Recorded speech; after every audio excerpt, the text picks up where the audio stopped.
Hey y'all, thanks for joining in with us today. Our topic this week is milestones and obstacles that we've faced and overcome and celebrated over the past year, I guess, 6 months, year. So, what do you want to do? Milestones first or obstacles? Let's do obstacles first. So, we're going to talk about, maybe like 3 or 4 obstacles that we've faced over the past year as we've been growing. Personally and in business, and just kind of some of the struggles that we face. Well, the first one we have is recruiting, finding qualified people that are committed to the job and the work that we do because it is so unique. That's always one of our struggles. We deal with a lot of college students, so there's high turnover for that rate because as they transition into other career paths and things like that, it's just a natural progression that we lose a lot of our staff, and even just the semesters when those change, their schedules change or they go home for the summer. So those cycles are always quite difficult, and just the constant recruiting right now, the past I'd say 3 months has been extremely difficult. I don't know if, I've heard like the unemployment rate is low, which is great. But I just think there's, not as much. I think they have so many options. Yes, That they, like the workforce now has options to choose from. So if they get a better offer, they're going to leave, or if they have just like one thing that they're like, well, this annoyed me, I quit. Mm-hmm. Like they're not as like dependable and committed, I think, as they have been in the past. Mm-hmm. Any other recruiting struggles? I think for us too, it's always trying to find like you're saying, that commitment. People tend to like not think of this as a real job. So we recently like revamped our whole kind of employee process to really like kind of put the information in up front. Like, this is what we're about. These are the policies that we have. This is the expectations we have. And this is a real job. This is not a, kind of willy-nilly thing.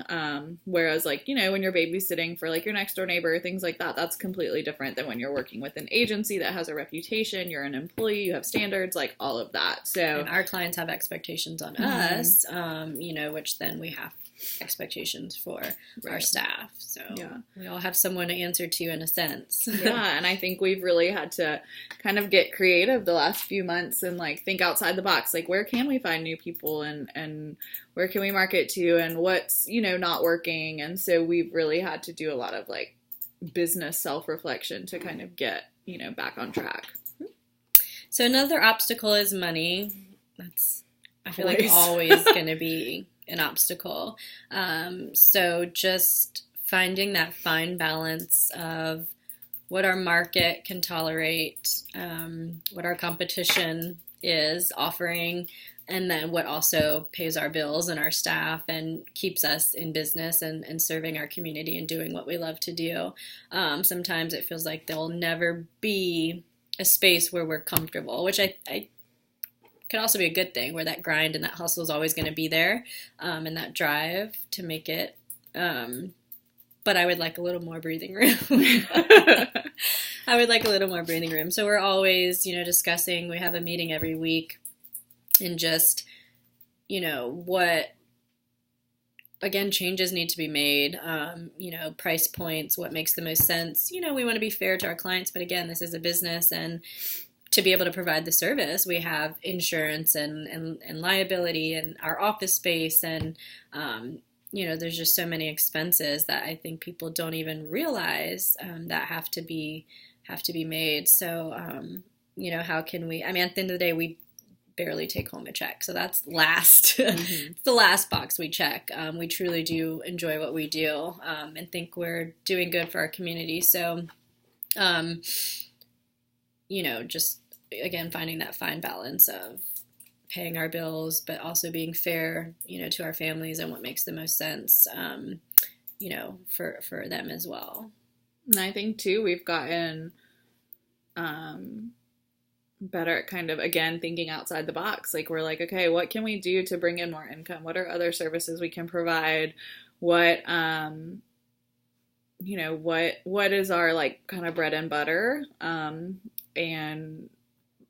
I think too, like, we used to kind of work ourselves to the bone. We'd accept every client. We'd accept everything and anything given to us. And then we were kind of wasting our time and our money and really putting, like, our eggs into a basket that wasn't beneficial. So we've learned, I think, too, like, not every, family is a good fit for us, or vice versa. We're not a good fit for them. And so we've learned the type of, family we want to work with and we're able to work with.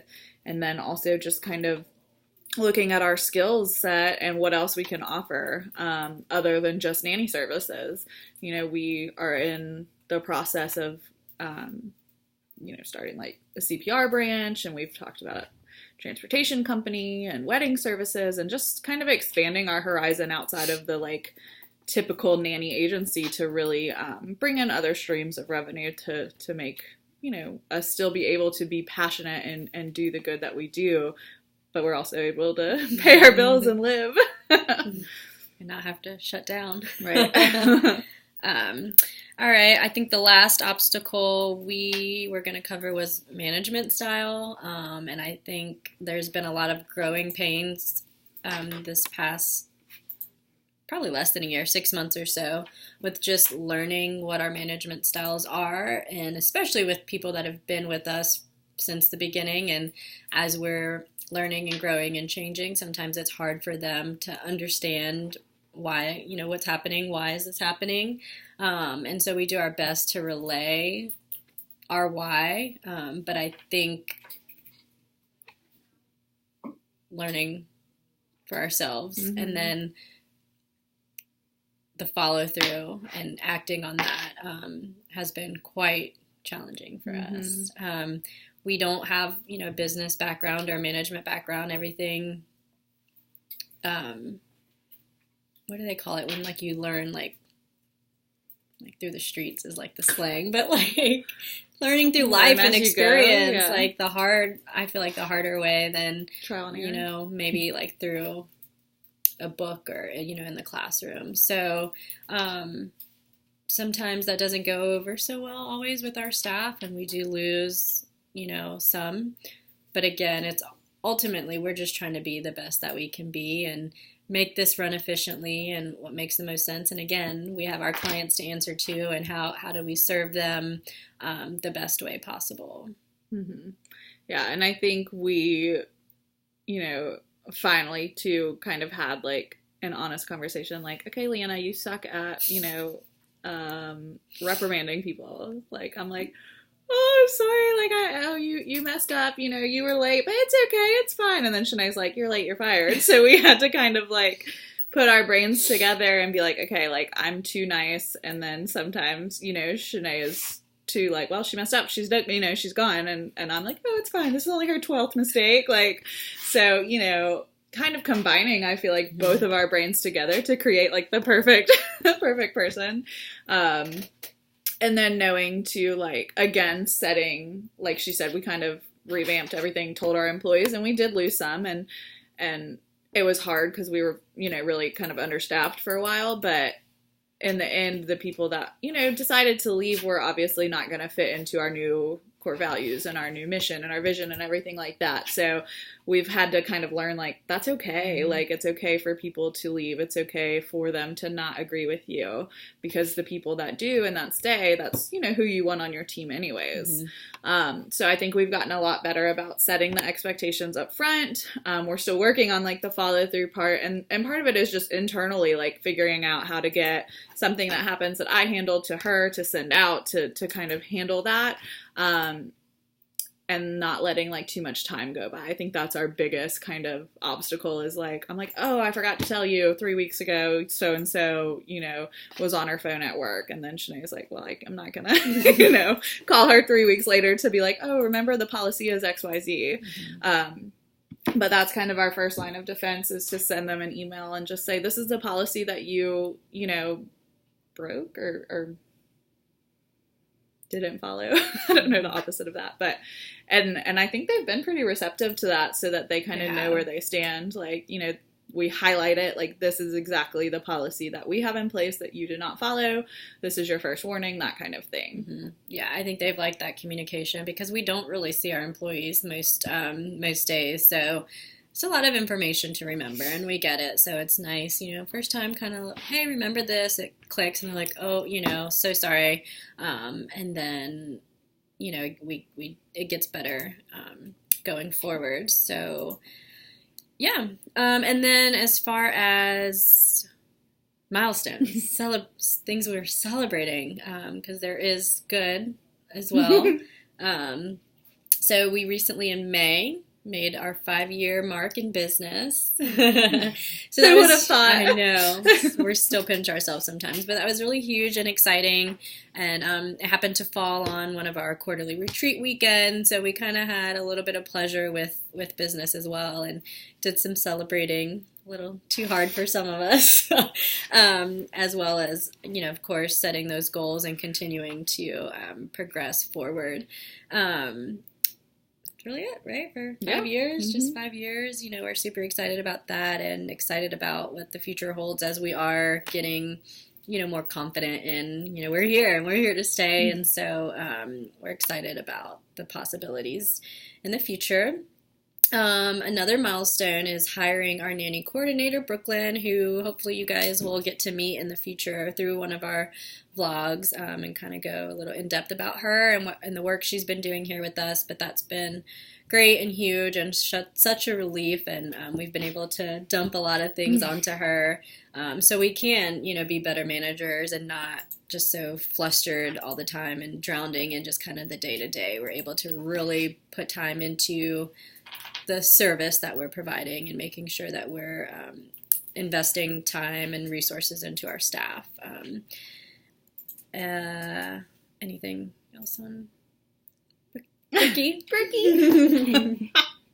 And then we made a small, but it was a profit, living space.